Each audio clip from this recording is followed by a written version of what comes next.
Sir నమస్కారం sir. నమస్తే అండి. సార్ అసెంబ్లీ సాక్షిగా నేనున్నంత కాలం థియేటర్‌లో బెనిఫిట్ షోలు పర్మిషన్ ఇవ్వను అండ్ టికెట్ రేట్స్ హైక్ కూడా ఉండని చెప్పిన రేవంత్ రెడ్డి గారు ఆ గేమ్ చేంజర్ మూవీకి మాత్రం టికెట్ రేట్స్ హైక్ ఇవ్వడం పట్ల బీఆర్ఎస్ నేతలు కాస్త విమర్శలు చేస్తున్నారు సార్. అందులో ముఖ్యంగా పాడి కౌశిక్ రెడ్డి ఒక ఆరోపణ అయితే చేశాడు సార్. 500 కోట్లు వీళ్ళ దగ్గర సినిమా వాళ్ళ దగ్గర తీసుకొని బెనిఫిట్ షోలకు పర్మిషన్ ఇచ్చారని చెప్పేసి ఒక ఆరోపణ అయితే చేయడం చూస్తున్నాం సార్. మరి నిజంగా అంటే ఇది ఒక పొలిటికల్ ఆరోపణగానే చూడాలా, లేకుంటే ఇందులో ఏమన్నా ఉండే అవకాశం ఉంది? ఇటువంటి డీలింగ్స్ ఉంటాయంటారా సార్? మీరేం చెప్తారు సార్ దీనిపైన? అంటే పుష్ప వివాదానికి ముగింపు పలుకుతూ సినిమా పెద్దలతో ముఖ్యమంత్రి గారు సమావేశం అయిన సందర్భంగా దిల్ రాజు గారు బయటకు వచ్చినప్పుడు చాలా స్పష్టంగా ఒక మాట చెప్పాడు. అంటే అడిగారు విలేకరుడు, ఏమడిగారు, అయ్యా బెనిఫిట్ షోస్ ఉంటాయా, రేపు సంక్రాంతి సినిమాలు ఉన్నాయి, అలాగే ప్రైస్ హైక్ ఉండదు అని చెప్పి చాలా స్పష్టంగా ముఖ్యమంత్రి గారు ఫ్లోర్ మీద చెప్పారు. అలాగే ఒక మాట అన్నాడు ఆయన, ఫ్లోర్లో మాట్లాడిన మాట మీద కట్టుబడి ఉంటాను అని రేవంత్ రెడ్డి గారు అన్నట్టుగా ఒక వార్త సర్క్యులేట్ అయింది. కాబట్టి అలాంటి సమాచారం వచ్చింది. కాబట్టి మరి సంక్రాంతికి రిలీజ్ అవుతున్న సినిమాల పరిస్థితి ఏమిటి అని అడిగినప్పుడు దిల్ రాజు గారు ఆయన ప్రభుత్వం వైపున అలాగే సినిమా పెద్దల వైపున ఇద్దరి తరఫున ఆయనే ప్రతినిధిగా వ్యవహరిస్తూ ఆ సమావేశ వివరాలని మీడియాకి వెల్లడించారు. ఈ వెల్లడిస్తున్నటువంటి సందర్భంలో వారు చెప్పింది ఏంటంటే, మీరు లేనిపోనివి మాట్లాడకండి, లోపల జరిగింది మీకు తెలియదు, మీరు తెలిసినట్టుగా మాట్లాడే ప్రయత్నం చేయవద్దు అని అన్నాడు ఆయన. తర్వాత కూడా అన్నాడు ఆ మాట. యాక్చువల్గా సభలో మీటింగ్లో చర్చకి రాని అంశాలన్నీ చర్చకు వచ్చినట్టుగా మాట్లాడుతున్నారు అని తర్వాత రోజుల్లో కూడా అన్నాడు ఆయన. అంటూ ఆయన చెప్పిన మాట ఏంటంటే, బెనిఫిట్ షోస్ ఈ టికెట్ల రేట్ల పెంపు గురించి అసలు చర్చ జరగలేదు, మీరు అనవసరంగా దాని మీద కాన్సన్ట్రేషన్ చేస్తున్నారు అని చెబుతూ ఉంటుంది అనేటువంటి హింట్ ఇచ్చాడు ఆయన. ఓకే. ఈ ప్రాసెస్లోనే ఆంధ్రప్రదేశ్లో వాళ్ళు పవన్ కళ్యాణ్ ద్వారా మొత్తానికి అక్కడ బెనిఫిట్ షోలకి అనుమతులు తీసుకున్నారు, అలాగే ప్రైస్ హైక్ కూడా అనుమతులు తీసుకున్నారు. నిజానికి రేవంత్ రెడ్డి గారు అన్నది కూడా, ఆయన అసెంబ్లీ ఫ్లోర్ మీద చెప్పింది కూడా బెనిఫిట్ షోస్ ఉండవు అని చెప్పాడు. బెనిఫిట్ షోస్కి సంబంధించిన ప్రైస్ హైక్లు ఉండవు అన్నాడు. అంటే ఆ 3 ఆటలు 9:30 show, 1 o'clock show, early morning show, ఈ 3 ఆటలు ఉండవు. ఈ 3 ఆటలకి 1200 చొప్పున టికెట్లు అమ్ముకోవటానికి అనుమతులు ఇవ్వటం లాంటివి ఉండవు అని చెప్పాడు ఆయన. అయితే ఆంధ్రప్రదేశ్ ప్రభుత్వం నుంచి ఆ రోజు ప్రీ రిలీజ్ ఈవెంట్లో ముఖ్య అతిథిగా పాల్గొన్నటువంటి ఉప ముఖ్యమంత్రి గారు ఆయన మొదటి నుంచి ఆర్గ్యూ చేస్తున్నాడు. ఈ రోజున కొత్త ఆర్గ్యుమెంట్ కాదు ఆయన. ఆయన సినిమా పరిశ్రమలో అంటే సినిమా నటుడిగాను రాజకీయ నాయకుడిగాను కొనసాగుతున్న టైంలో ఆయన మేనల్లుడి సినిమా వేడుకకి వచ్చి ఆ సందర్భంగా మైక్ తీసుకుని అప్పటి ఆంధ్రప్రదేశ్ రాష్ట్ర ప్రభుత్వం మీద విమర్శలు చేస్తూ టిక్కెట్ల రేట్ల పెంపు గురించి ఎందుకు ప్రభుత్వాలు ఇంత హడావిడి చేయాలి, డిమాండ్ అండ్ సప్లై అనేది ఉంటుంది, అక్కడ డిమాండ్ ఉంది కాబట్టి ఆ లెవెల్లో నడుస్తుంది అని ఆయన చెబుతూ, ఈ చిన్న ఆర్థిక సూత్రం కూడా తెలియని వాళ్ళు ముఖ్యమంత్రులు అవుతున్నారు. తెలుగు సినిమా అనేది ఈ రోజున ప్రపంచ సినిమాగా మారింది. కొన్ని 100 కోట్లు ఖర్చు పెడుతున్నారు సినిమాల మీద, ఇదివరకట్లా కాదు. ఈ ఖర్చు పెడుతున్న దాన్ని వెనక్కి తీసుకోవటానికి టిక్కెట్ల రేట్లు పెంచుకోవడానికి అనుమతి అడుగుతున్నాం మేము. ఇచ్చే ప్రజలు ఉన్నారు. టికెట్లు కొనుక్కోవడానికి సిద్ధపడిన జనం ఉన్నప్పుడు మీరు పర్మిషన్ ఇవ్వడానికి మీకు వచ్చిన ప్రాబ్లం ఏమిటి అని అడిగాడు ఆయన ఆ రోజు. మొన్న ఫంక్షన్లో ఏం మాట్లాడాడంటే, టిక్కెట్ల రేట్లు పెంపు ద్వారా జిఎస్టీ వస్తుంది కదా ప్రభుత్వానికి, తద్వారా డబ్బులు ప్రజా ప్రయోజనాలకు వినియోగిస్తాం కదా అని మాట్లాడాడు ఆయన. మాట్లాడిన తర్వాత అక్కడ క్లారిటీ వచ్చిన తర్వాత వీళ్ళు ఇక్కడ అప్లై చేశారు తెలంగాణలో. చేస్తే 9:30 షోకి పర్మిషన్లు ఇవ్వలేదు గేమ్ చేంజర్కి, అలాగే 1 o'clock షోకి ఇవ్వలేదు. అక్కడ 1 o'clock నుంచి మొదలైంది, 9:30 షోకి అక్కడ ఇవ్వాల, 1 o'clock షోకి మాత్రమే ఇచ్చారు. ఇక్కడ అతి కష్టం మీద ఎర్లీ మార్నింగ్ షోకి అనుమతి ఇచ్చారు. ఎర్లీ మార్నింగ్ షోస్ వేసుకోండి అని చెప్పి కొంచెం షోస్ పెంచుకోవడానికి అవకాశం కల్పించారు. ఇక్కడ దిల్ రాజు గారి ప్రాబ్లం ఏంటంటే వరుసగా 3 సినిమాలు ఉన్నాయి. పుష్పకి అలాంటి ప్రాబ్లం లేదు. ఆ దగ్గరలో కనుచూపు మేరలో సినిమాలు ఏం లేవు కాబట్టి సోలో రిలీజ్ అది. దానికి ఆ వెసులుబాటు దొరికింది. దీని పరిస్థితి ఏమిటి? ఈ సినిమాకి ఈ షోసు లేవు, ఈ ప్రైస్ హైకు లేదు. దీంతోపాటు అంటే ఏపీలో కూడా ఈ లెవెల్ హైక్ ఇవ్వాలి. 1200 నుంచి ఎంతకైనా అమ్ముకునే అంత హైక్ ఇవ్వలేదు. 600 లోపే ఏదైనా ముగించమన్నారు. ఇక్కడ కూడా అదే జరిగింది ఆల్మోస్ట్. ఇక్కడ కూడా ప్రైస్ హైక్లు ఏం లేవు, 450 మల్టీప్లెక్స్ల్లో. కాబట్టి జనరల్ ప్రైస్ హైక్కి గవర్నమెంట్ అంగీకరిస్తుంది అనే విషయం అందరికీ తెలుసు ముందే.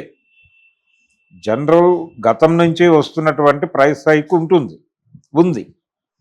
బెనిఫిట్ షోస్కి విడిగా ప్రత్యేకమైనటువంటి ధరలు లేవు, దానికి కూడా ఇవే రేట్లు వర్తిస్తాయని చెప్పారు. ఆ మేరకు ఆయన ఇచ్చిన మాట మీద నిలబడ్డాడు ముఖ్యమంత్రి గారు. అందుకు ఆయన అభినందించాలి. అలాగే 1 o'clock షోకి పర్మిషన్ అవ్వలేదు, ఎర్లీ మార్నింగ్ షోకి మాత్రమే పర్మిషన్లు ఇచ్చారు. ప్రశాంతంగానే జరిగింది. హీరోలు అక్కడికి వెళ్ళి ప్రదర్శనలు చేయటం ఇలాంటి కార్యక్రమాలు కూడా ఏం జరగలేదు. బాగానే నడిచింది గేమ్ చేంజర్ వరకు. ఇతను ఇమేజ్ ఉన్నటువంటి హీరోనే అయినప్పటికీ ఎక్కడా కూడా ఏ రకమైనటువంటి ఇబ్బందికరమైనటువంటి పరిస్థితులు చోటు చేసుకోలేదు. ఇది కండిషన్. అయితే ఈ సినిమా ఇండస్ట్రీ పెద్దలతో ముఖ్యమంత్రి గారు సమావేశమైన తర్వాత ఈ పుష్ప వివాదం, సంధ్యా థియేటర్ వివాదానికి సంబంధించి ప్రభుత్వం కొంత కన్సిడరేషన్తో వ్యవహరిస్తోంది అనే వార్త కూడా బయటకు వచ్చింది. అంటే వీళ్ళు క్లారిటీ ఇచ్చారు.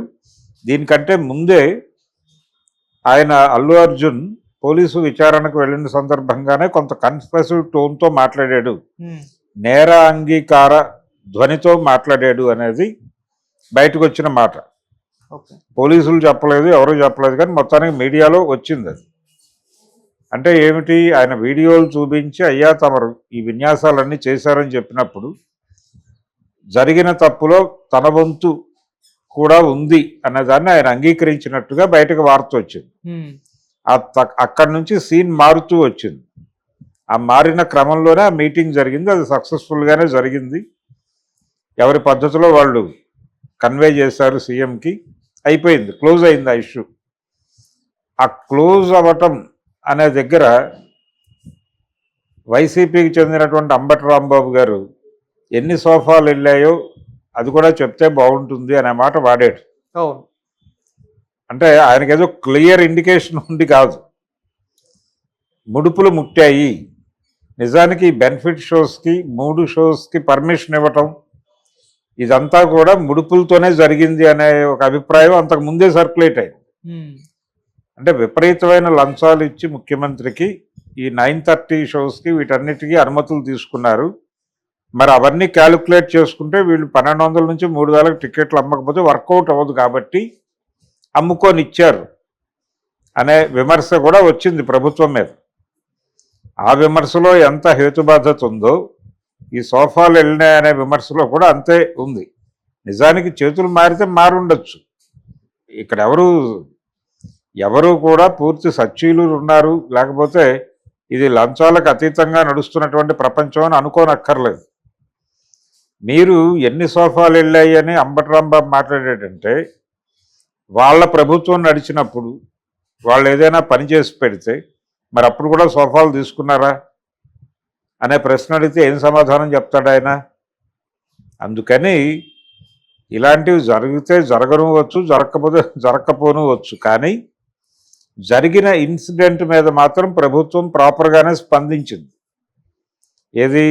ఆ సంధ్యా థియేటర్ ఇన్సిడెంట్ మీద. ఆ సమయంలో ఆ సందర్భంగా ఆయన ఇచ్చినటువంటి ప్రకటన నుంచి ఆయన పూర్తిగా 100% వెనక్కి అయితే వెళ్ళలేదు. 2 షోస్కి పర్మిషన్ ఇవ్వాలి, 1 షోకే పర్మిషన్ ఇచ్చాడు ఆయన. ఒక అదనపు షో దానికే పర్మిషన్ ఇచ్చారు. దానికి కూడా భారీ ప్రైస్ హైక్లు ఏం లేవు, నార్మల్గానే జరిగింది. దీనికి ఈయన చెప్పినట్టుగా 500 కోట్లు ఇచ్చే పరిస్థితి లేదు అక్కడ. ఆ సినిమా బడ్జెట్ ఎంత, పైగా 2 తెలుగు రాష్ట్రాలు లేవు, ఒకటే. తెలంగాణలో 500 కోట్లు లంచం ఇచ్చి అంత సంపాదించుకుంటారా? మినిమం కామన్ సెన్స్ కదా అది. అందుకని కౌశిక్ రెడ్డి ఒక అద్భుత రసంలో మాట్లాడాడు అంతే. ఓకే. శంకర్ సినిమాకి అద్భుత రసంలో మాట్లాడాలేమో అనుకుని అక్కడ 10 రూపాయలు చేతులు మారి ఉంటే ఈయన 500 కోట్లు అని ఉండొచ్చు. అలా స్టేట్మెంట్ తప్ప అది ఎట్టి పరిస్థితుల్లోనూ వాస్తవం అయ్యే పరిస్థితి లేదు. ఇలా ఒక్కొక్క రాష్ట్ర ముఖ్యమంత్రికి 500 కోట్లు ఇచ్చుకుంటూ పోతే ఏమైపోవాలి? ప్రొడ్యూసరు హీరోల రెమ్యూనరేషన్ 300 కోట్లు ఇచ్చారంటేనే గగ్గోలు పెట్టింది కదా ప్రపంచం మొన్న. అవును. పుష్ప 2కి 300 కోట్లు ఇచ్చారనే సమాచారం బయట పంపైనప్పుడు జనాలందరూ కంగారు పడ్డారు కదా, ఇవేం డబ్బులు, ఇవేం రేట్లు అని. అలాగే ఆయనకు 200 కోట్లు ఇచ్చారని మాట్లాడుకున్నారు సుకుమార్కి. ఇదంతా బయట జరిగిన ప్రచారం మాత్రమే, వాస్తవం అయి ఉంటుందా? ఆ సినిమాకి 300 కోట్ల కంటే అయ్యే అవకాశం లేదు. ఓకే. ఏది వాళ్ళు 600 కోట్లు అలా ప్రొజెక్ట్ చేశారు, కానీ మ్యాక్సిమం 300 లోపే అయి ఉంటుంది దానికి ఖర్చు. ఆ 300లో వీళ్ళ రెమ్యూనరేషన్లు అవన్నీ ఈ షూటు ఇతర ఖర్చులు తర్వాత క్యాలిక్యులేట్ చేయాల్సిన విషయాలు కదా. కానీ 300 కోట్లు అతనికే ఇచ్చినట్టుగా ప్రచారం జరిగింది అంతే.